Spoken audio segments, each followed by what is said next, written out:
orang dan dia menganggap itu banyak, walaupun memang banyak, dan menganggap itulah dia boleh sebab itu kurang dia punya kesyukuran. Dan ini dibahaskan dalam surah An-Naml. Tapi setidaknya saya akan sebut semua kunci daripada keseluruhan apa yang ada dalam surah An-Naml itu. Satu ayat yang saya mau sebut untuk kita jadikan zikir. Di dalam surah An-Naml itu semut.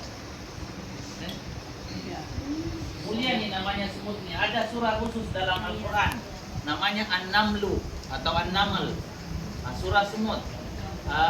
Semut ini disebutkan dalam surah itu berkaitan dengan sejarah Nabi Sulaiman. Pernah dengar Nabi Sulaiman kan? Pernah. Dia boleh bercakap dengan binatang. Nabi yang diberikan kelebihan luar biasa berbanding dengan nabi-nabi lain, sehingga dia boleh bercakap dengan semut, dia memahami bahasa burung dan lain sebagainya lah.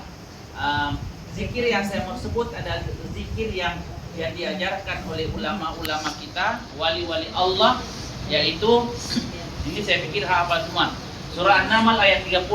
Allah Subhanahu wa taala berfirman dalam Al-Qur'an tersebut, "Innahu min Sulaimana wa innahu bismillahirrahmanirrahim."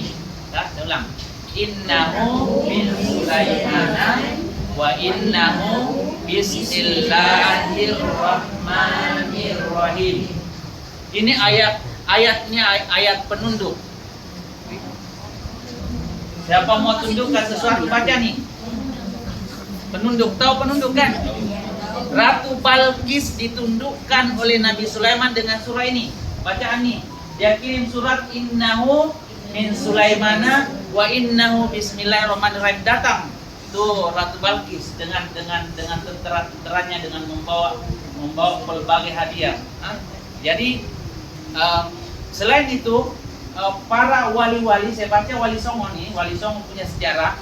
Dia sebelum masuk, kalau dia dibubut nih oleh ada istilah masuk hutan, ini juga ayat dibaca. Kalau kita takut masuk hutan ada harimau, ada ular, kalau masuk di dalam laut yang kita tidak tahu apa yang ada di dalam, kita takut, baca nih, tundukkan nih. Dan ini yang paling penting.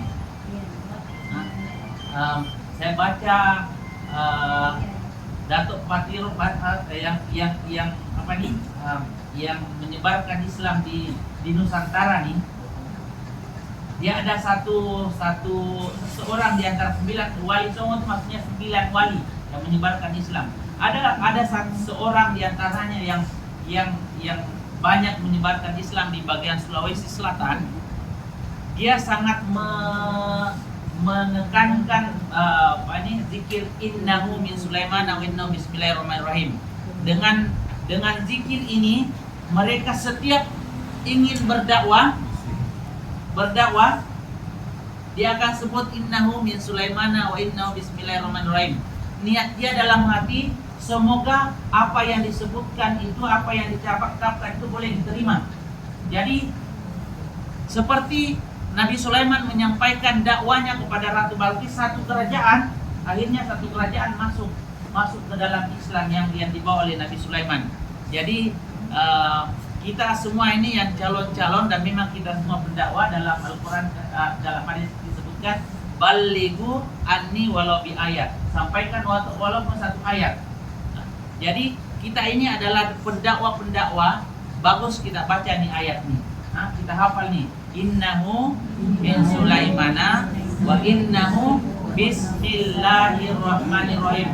Sebelum kita mengarahkan, mengajar anak kita baca, sebelum kita bercakap di tempat orang banyak atau berdakwah mana-mana, yang penting kebaikan kita mau sebut, zikir ini barang sebelum sampaikan. Insya Allah dengan pertolongan Allah Subhanahu wa taala, dengan sifat Rahman dan Rahim Allah Subhanahu wa taala, insya Allah kalau kebaikan kita sampaikan akan diterima oleh pendengarnya atau orang yang mendengar atau yang kita suruh tadi. Saya pikir itu ya. Saya ulang sekali. Innahu min Sulaimana wa innahu bismillahirrahmanirrahim. Bismillah. Masuk hutan. Keluar hutan, masuk masuk ke dalam sungai, dalam air, dan mana-mana kita berada yang kita rasa ada halangan, tantangan di sana, baca ini ayat, insya Allah akan dilindungi oleh Allah Subhanahu Wa Taala. Dan seterusnya kita dengarkan doa dari Ustaz.